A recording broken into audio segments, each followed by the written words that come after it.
Para pemimpin dunia membahas keadaan ekonomi global pada pertemuan kemitraan untuk infrastruktur dan investasi global. Acara sampingan di KTT G7 ini diadakan di Hiroshima dan ikut dihadiri Presiden Joko Widodo.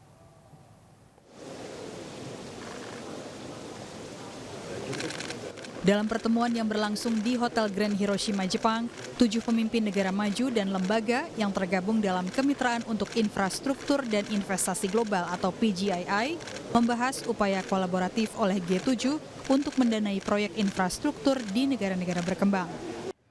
Tahun lalu, para pemimpin mengumumkan rencana untuk mengumpulkan 600 miliar dolar Amerika selama 5 tahun. Dana raksasa ini untuk membiayai peluncuran proyek infrastruktur di negara berpenghasilan menengah dan rendah. Beberapa pengamat menilai skema 2022 ini sebagai langkah balasan G7 terhadap rencana program Belt and Road China.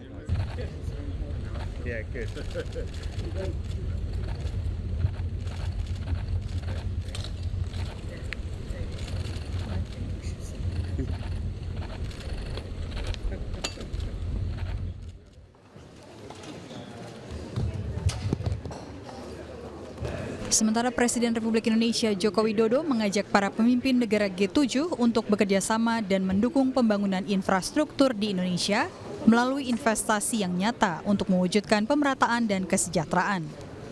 Jokowi menjelaskan pembangunan infrastruktur di Indonesia sebelumnya hanya terpusat di Pulau Jawa.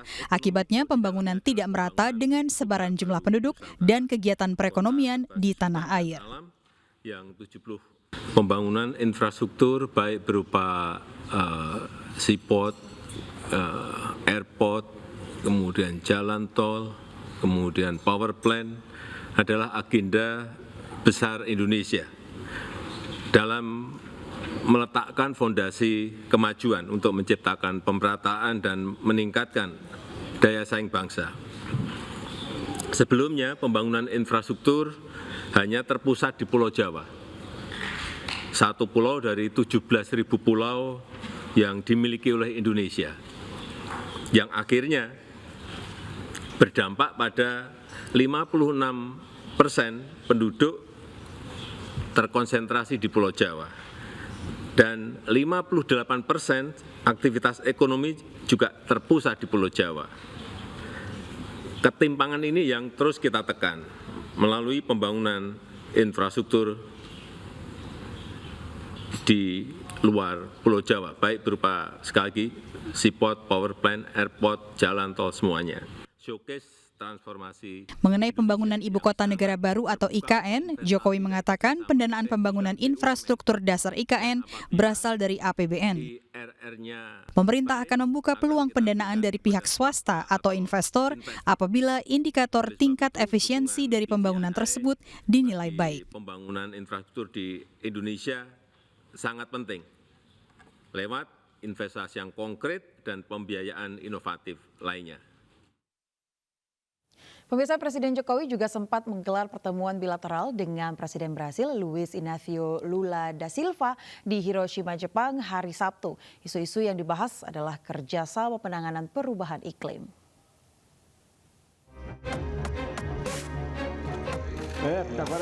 Presiden Jokowi dan Presiden Lula da Silva meyakini bahwa hubungan Indonesia dan Brasil akan semakin meningkat ke depannya.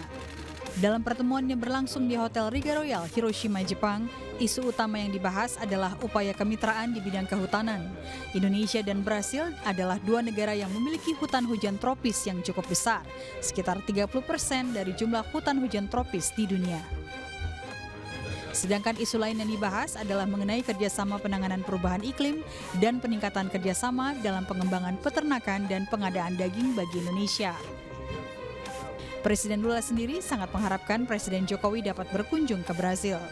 Turut mendampingi Presiden Jokowi dalam pertemuan dengan Lula da Silva antara lain Menteri Koordinator Bidang Perekonomian Erlangga Hartarto, Menteri Koordinator Bidang Kemaritiman dan Investasi Luhut Binsar Panjaitan, Menteri Luar Negeri Retno Marsudi, dan Menteri BUMN Erick Thohir. Presiden Joko Widodo mengadakan pertemuan bilateral dengan Perdana Menteri Jepang Fumio Kishida di Hiroshima, Jepang. Dalam pertemuan itu, kedua pemimpin negara membahas sejumlah isu, di antaranya peningkatan kemitraan antara kedua negara.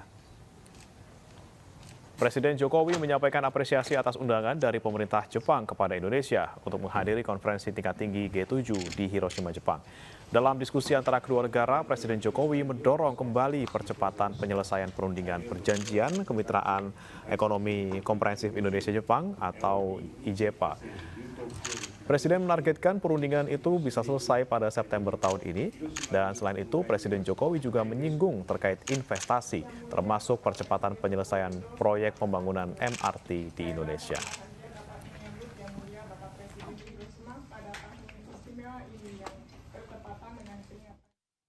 Kita kembali ke Jakarta, pemirsa. Pameran unik yang menampilkan karya seni suku asli Selat Torres, Australia sedang berlangsung di Museum Macan Jakarta. Karya seni ini mengangkat isu lingkungan hidup dan konservasi laut.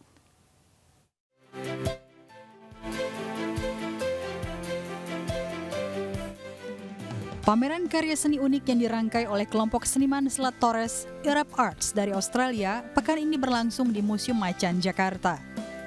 Bertajuk Ghost Nets, Awakening the Drifting Giants, karya seni ini menampilkan 18 macam wujud hewan laut yang terbuat dari limbah pukat ikat atau jaring hantu dengan menggunakan teknik tenun tangan khas Selat Torres.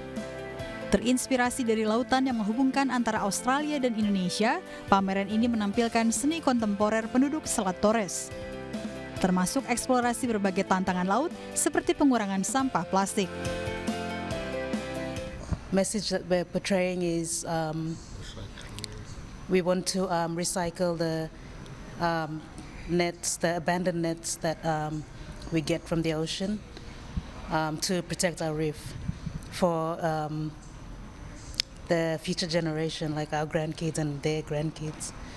The knowledge from Indonesia Sea, that the knowledge that we're trying to spread the word out is to recycle and work on ghost net that floats in the ocean, and then it also do research on how to maintain fishing in, so that way we can just have resource for our younger generation and your generation, so if they want to come to our place, so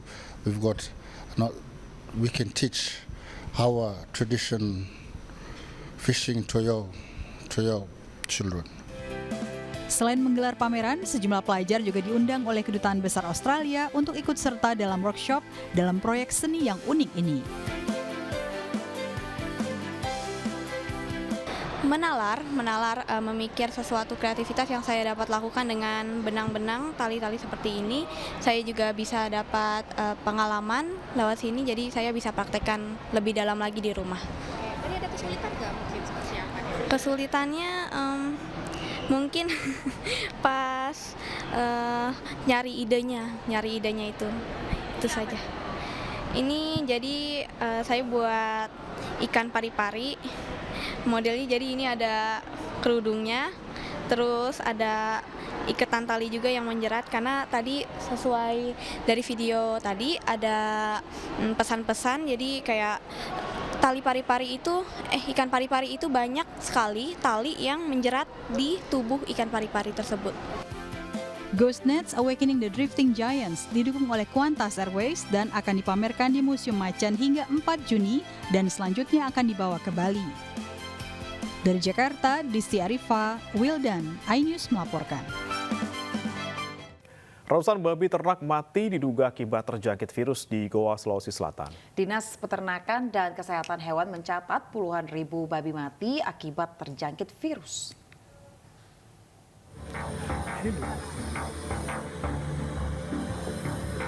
Ratusan ekor babi di Kabupaten Goa, Sulawesi Selatan mati dan langsung dikubur menggunakan alat berat. Diduga babi ini mati akibat terjangkit virus African Swine Fever atau penyakit demam babi. Penyakit demam babi pertama kali ditemukan di Kabupaten Goa sejak bulan Januari 2023 lalu dan kini telah mewabah di 2 kabupaten kota, yakni Luwu Timur dan Luwu Utara. Dinas Peternakan dan Kesehatan Hewan Provinsi Sulawesi Selatan mencatat lebih dari 100 ekor babi dilaporkan mati dalam sehari akibat terjangkit virus demam babi. Hingga kini total kematian ternak babi dari 3 kabupaten kota di Sulawesi Selatan diperkirakan mencapai lebih dari 48.000 ekor. Memang ya, karena penyakit ASF ini sangat cepat menular. Jadi mungkin memang kecepatan pengobatan juga tidak maksimal karena kecepatan penyebarannya sangat tinggi, sehingga kematian yang tidak sempat tertolong itu kematiannya bisa ya puluhan sampai ratusan per hari, karena mereka kan hidup dalam satu kandang ya, satu koloni. Pemerintah terus berupaya memberi penyuluhan kepada peternak untuk menjaga kebersihan kandang serta rutin menyemprotkan desinfektan guna menghindari penularan virus. Dari Kabupaten Goa, Sulawesi Selatan, Bukma, iNews melaporkan.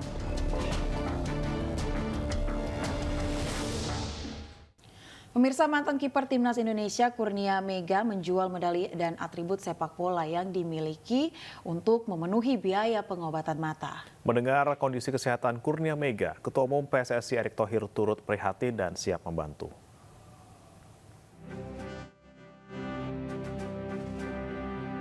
Kurnia Mega Hermansyah, mantan kiper Timnas Indonesia dan Arema FC ini namanya sudah tak asing di lingkup sepak bola Indonesia.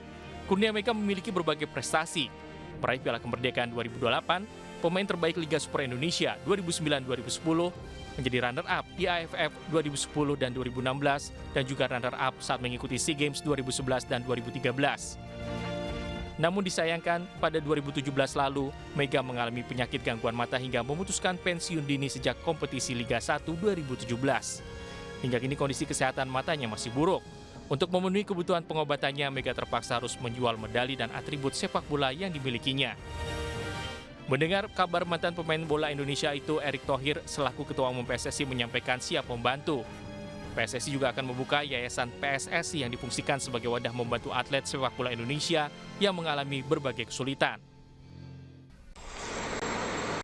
Kurnia Mega, saya Erick Thohir. Saya membaca berita mengenai kondisi pahlawan sepak bola Indonesia, yaitu Anda tentunya, sedang mendapat kesulitan. Saya prihatin dan saya sangat terbuka untuk membantu.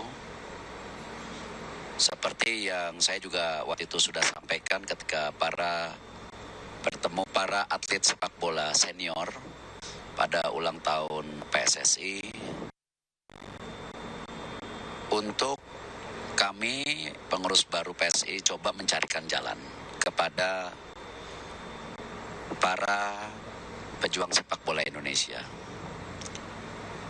Dan saya kemarin sudah putuskan untuk membuat yayasan PSSI, di mana sebagai wadah untuk membantu para atlet sepak bola yang kesulitan ke depannya. Kurnia Mega pun mengucapkan terima kasih atas rencana dibukanya Yayasan PSSI oleh Ketua Umum PSSI Erick Thohir. Yayasan PSSI ini menjadi hal bagus untuk menjadi wadah para mantan atlet. Pesan dari Ketua Umum PSSI kita, Pak Erick Thohir. Ya, saya pribadi terima kasih kepada Ketua Umum kita, Pak Erick Thohir, yang telah menyampaikan pesan untuk saya dan mau berpartisipasi untuk membantu saya. Dan untuk rumah yayasan dari PSSI sangat bagus untuk, mungkin bukan untuk saya aja, mungkin untuk para atlet di luar saya dan lainnya, itu untuk menampung menjadi wadah. Itu saya sangat berterima kasih untuk kepada PSSI dan Pak Erick Thohir. Kurnia Mega pun membenarkan jika ia memang menjual medali dan atribut sepak bola miliknya untuk kebutuhan hidup. Dari Jakarta, Dilami Aulia, Dipo Andi Muharam, iNews melaporkan.